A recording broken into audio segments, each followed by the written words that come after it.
Hello, magandang hapon sa ating lahat.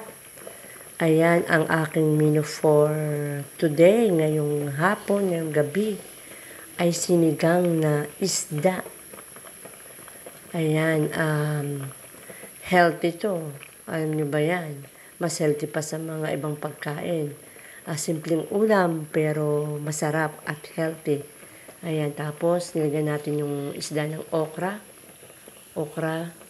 And then, pagkatapos nito, para lalong healthy, lalagyan natin ng talbos ng malunggay. Ayan guys, malunggay.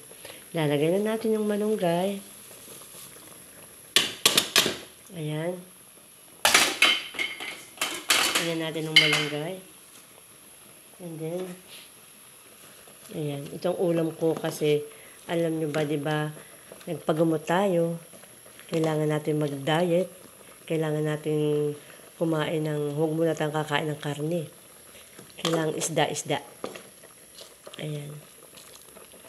Dito ko niluto sa malalim na dapat sa Ayan guys, Ayan yung isda.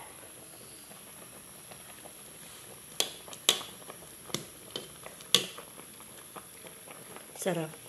Tinigman ko na kahit walang asin. Ayan, dito na siya. O, diba? Ayan guys, kaya tayo mag-ingat-ingat at dapat laging ang kainin natin mga healthy food. Pero simple, katulad dito isda. Sinigang ko lang sa konting sabaw. Lagyan ko ng okra at malunggay at kamatis lang. Yun lang. O, itong aking ulam.